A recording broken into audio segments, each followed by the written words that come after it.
Welcome back to another episode of 6 to 9 Minutes with Chaz. I'm here with Chelsea. I had a joke going. Do it one more time.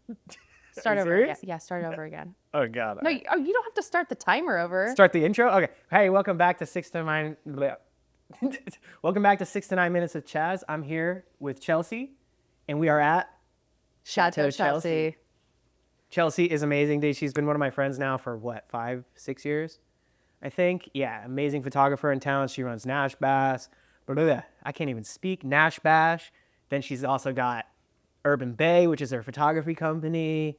And then we just been doing friend life, music life, business life, the whole thing ever since. And we were literally just talking so much trash on business right before this started. But we had to get all the trash out first before we could get on film. Also, Chaz is a bit of a chatty chatter. And so anytime that I feel like you're talking too much in my session, Rattle up, yo. I'm going to rattle. This is a pewter baby rattle. Yeah, well, you've been working on a lot of different stuff lately. Now is like the whole toddler line, right? Oh yeah, my clothing line. It comes out very soon. I'm getting the samples in the next week. I just have to pay for customs to come from Vietnam. Okay. It's so crazy, yeah. That's a lot of work and a lot of time, I imagine, too, to wait for like the actual customs. Well, it's like my whole thing lately is like I want to build something scalable, and like as a photographer, videographer, like you really have to be there. And I'm like, I need something that I could make money in my sleep and Passively. yeah, passively. And like if you want to stay in photography, you could like sell courses, you could hire a team, but like people really want you. Like, Yeah, they can still you want that white imagine? glove. Like they still want access to you. Well, and if you were to like get hired to do a wedding, they don't want somebody else to show up. Like they're Yeah. hiring you.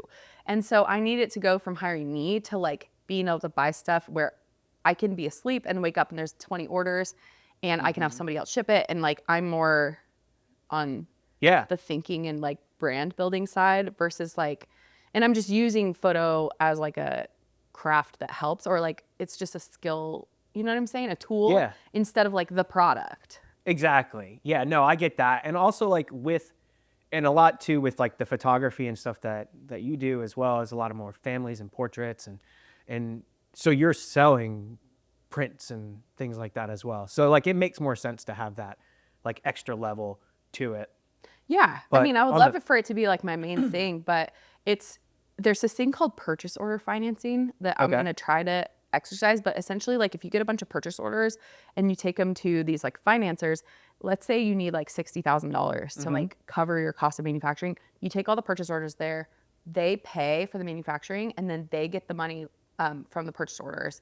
And then as soon as they're paid it's like- back, you get the rest of it. I get that. Yeah. So I don't know if I'm going to go that direction, but that means it's wholesale. Or if I'm going to try to do like direct to consumer, we'll just see we'll see. Which direction it goes. Yeah. But you'll know once you get the actual product in and you're going to see it. It's going to be, dude, I I'm can't so wait to see excited. those pictures. It's going to be I know. unreal. Well, I'm doing like crazy shoots. Like I started collecting like all these like lace umbrellas and like I'm just getting all these props that are like really fun because I don't want it to be here. I want it to be somewhere like I think I'm going to do my opening party, like viewing party of the clothes at the Parthenon.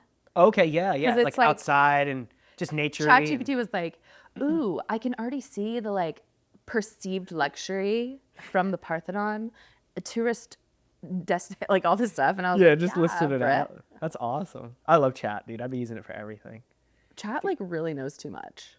Dude, speaking of the passive thing, like yesterday was the first day I just opened, I don't know if you saw my story yesterday, I just opened the second box of EPs from my online sales.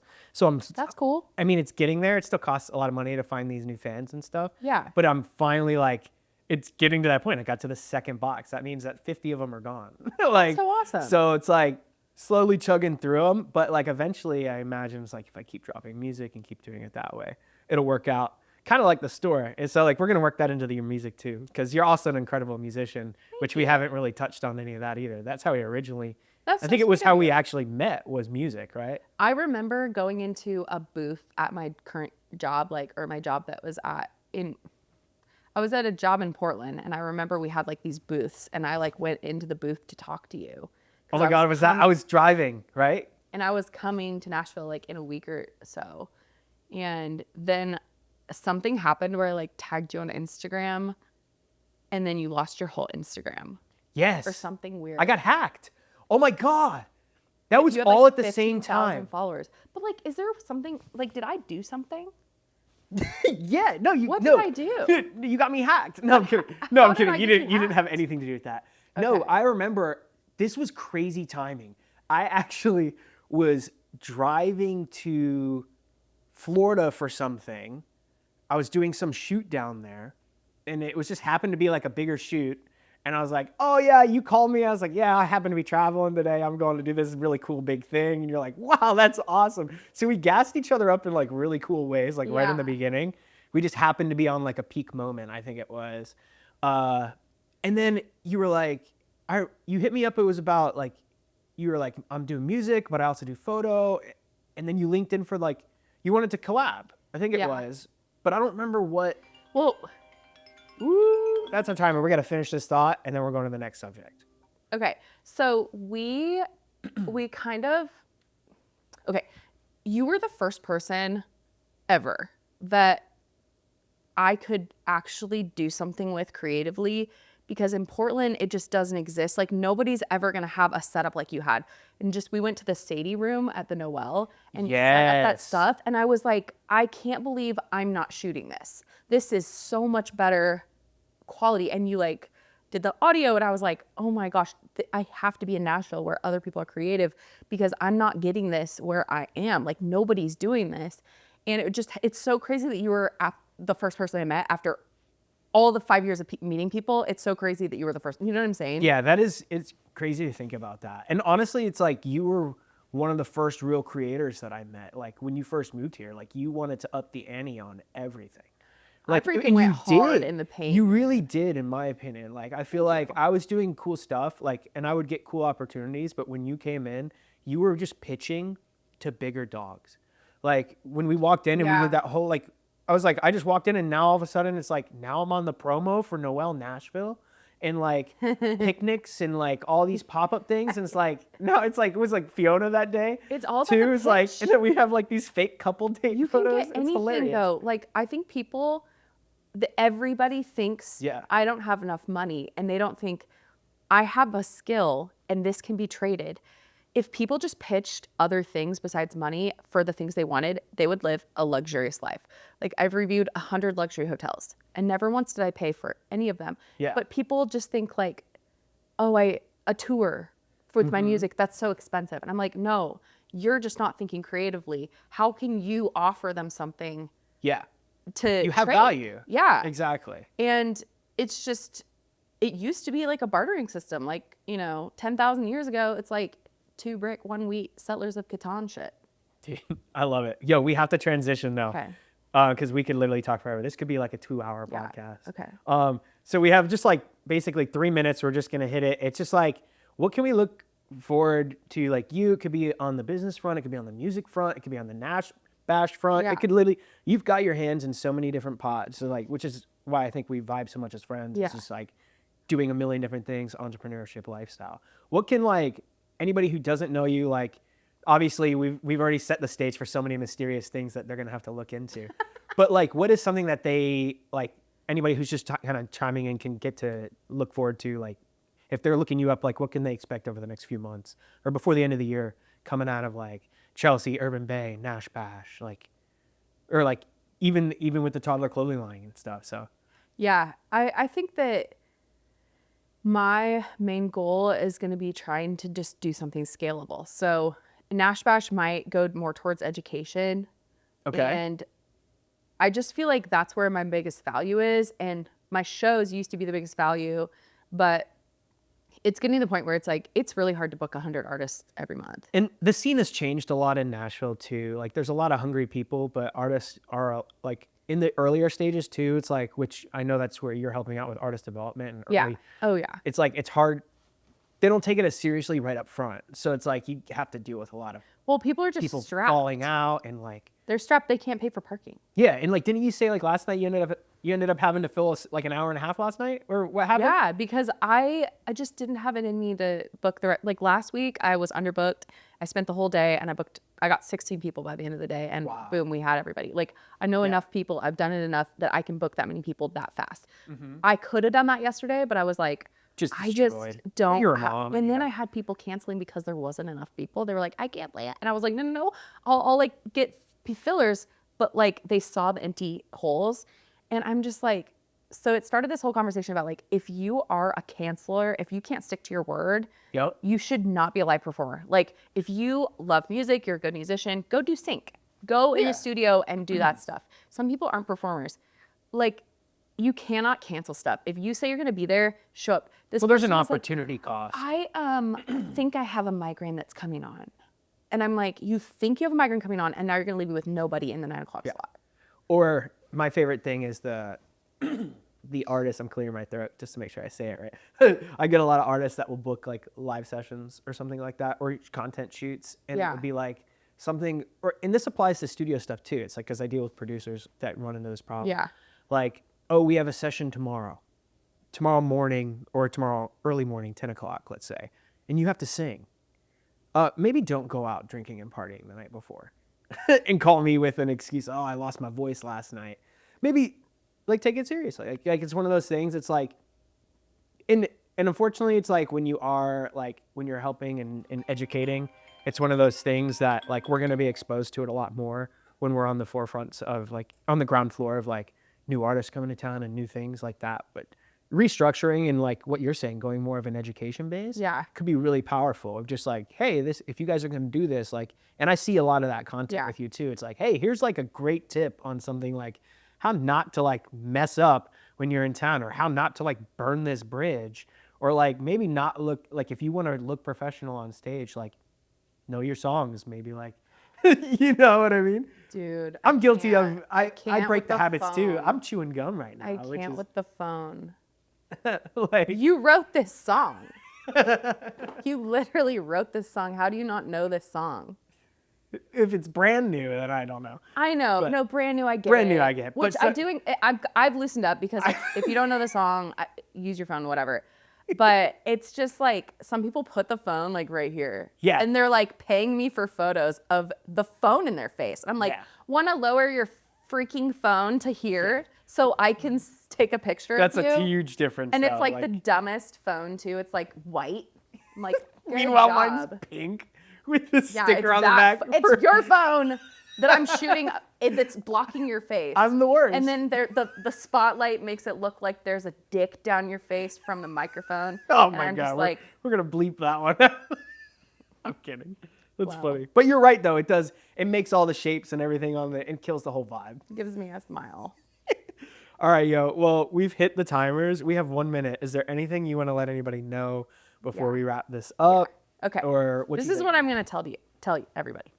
Dial it in. Okay. Number one, I interviewed 15 publishers down Music Row. And what I found was it really is just about being a good hang. And you just gotta get in the networks and just start writing with people that you jive with. And then your talent shoots you up. Yeah, your talent will carry you. But the vibe keeps you there. But like, I asked them all if they would kill a dream, if someone was really bad and perform for them. And every single one of them said no. They said, no, I'm not going to, which means there's a lot of people running around who are just think they're going to be famous. And so you're competing with people that are, good, but you're also competing with people who are delusional and think they're just going to explode because no one's willing to tell them, like, and obviously fate, like, the world will tell them. Yeah. But it's just like, so that's one thing that I just didn't realize, like, is that no matter how good you are. I'm still listening. We got this. No matter how good you are, you still have to just go write as much as you can. Like, I went out with Trainee Anderson for dinner, and she was like, people think writing one song a month is like gonna help. You need to write 500 songs a year. 500. And I was like, that's where I set up, I did 50 co-writes in 2024, which is a lot. Because I had to have probably 5 scheduled per one that happened. So out of 50 weeks, like I had 5 on the calendar. So that means I'm just clearing my days and people are canceling and stuff. But it's just not enough to write. If you want to be a songwriter, you need to write every single day. Like, And then the second thing is, I think people trying to make money in Nashville, they're coming to Nashville saying, I'm going to be a musician. But really, Nashville is great for producing because there's so many good producers and people that used to be musicians who are now producers. So it's cheaper. Then like in Portland, there was like one producer. So it was just like not as good. It was, There's only a few people who are like top players and in the field of actually doing it for others. Yeah. Networking is great here. Getting experience and getting the clout so that when you go on tour, you can say you're a national musician. That's what Nashville is good for. It is not good for making money as a musician while you're in town, unless you want to do Broadway, ruin your voice. I mean, if Broadway's a stepping stone for you, great. It's a great place to like practice, get a lot of experience. Yeah. Like anybody I know who plays there is a pretty solid stage performer. Yeah, and it helps like, like Birdie, she knows all her songs now. Yeah. She knows, she has and improved. Sammy, it's the same thing. Like, it's like they crush. So now when she plays in front of 30,000 people, she knows she's going to do well. And her voice, she's had to everybody I know that's been on Broadway has had trouble with their voice because you have to take care of it in a different way. So like Lauren.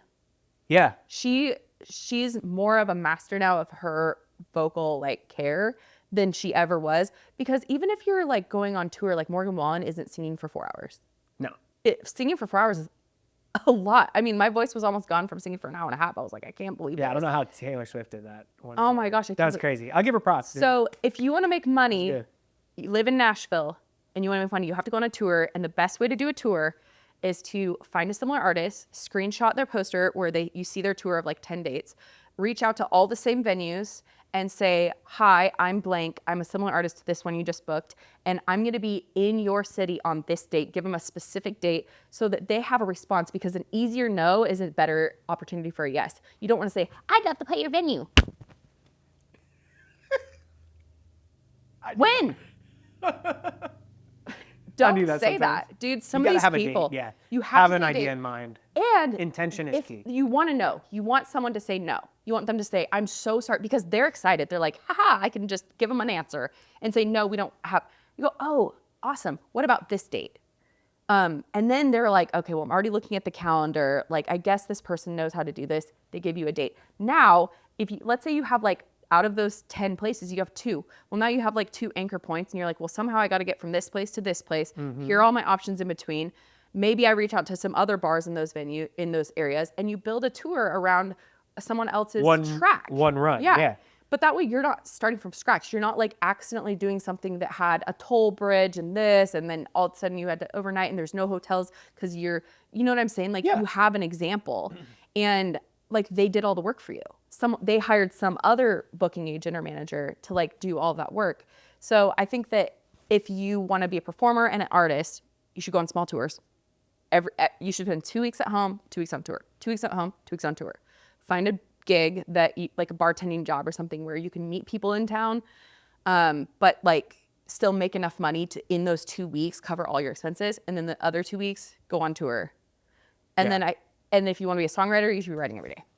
That's like and like networking, but not networking like, hey, like we should be making a million different things together all the time. We should be like, yo, we should just be like vibing. Yeah, and like I mean, making things is cool too, but like, it's also like improving your craft and like, dude, it's like when you switch the dial from like I've been experimenting with this a lot myself. It's like, cause I work a lot making everything else for everybody else, but the more you start to kind of turn that in and like, all right, I'm going to take all that effort that I'm putting out there, put it into this one thing that I'm working on this right moment. And it's like, all of a sudden that thing becomes really, really good. Yeah. And it's like, and then it trickles into more of everything else, and like be sparing with it. But like, yeah. I think my last tip is going to be, I feel like artists in any genre, not just music, are naturally self-important. Like they're like, my stuff's so good. Exactly. And what they do is they think that their good stuff, like just putting their original song in a reel, is going to get attention. And what they need to do is go top of funnel. They need to do content that is going to be hilarious and interesting and fun and completely not about their music. Like up here. Yeah, it needs to be like engaging. Needs to be getting eyes. And like, for example, there's this one couple I follow. They do the dumbest reels. It's like a husband and wife. And then 10 reels in, I see that they make signs, like cute signs for a front door. And I was like, Now I'm on their website. Yeah. But people think my song is so great. My 3 chords and the truth. I'm in my bathroom. My bathroom is pink. Oh, and they first said, this is a song about my pink bathroom. And then that's what they said, right? And then they're like, this is going to get 1 million views. I wrote it. 1 million views. I wrote this song about the pink bathroom And- with these other 2 people who are famous for being in pink bathrooms. So that means that mine is going to be the next pink bathroom. Yeah, and then they post the song, and it's got like 3 can't believe we're doing You this. have 3 seconds to capture them. You can't just do 3 strums and be like, bang, bang. Oh wait, let me look over at the chord to do a D. Dun. Okay. Everybody, it's been 6 to 9 minutes Dun. with Chaz and Chelsea. Yeah, this has been fun. We definitely exceeded 6 to 9 minutes. I think we're probably at like 20. Well, I thought this was 69 minutes. I need more time. We could get it. We could get it an hour long. That'd be crazy. Maybe next season on the recap, yours is gonna be like double length. Yeah. All right, guys, we'll check it out. I'll tag Chelsea and all her stuff down below and stuff. So later.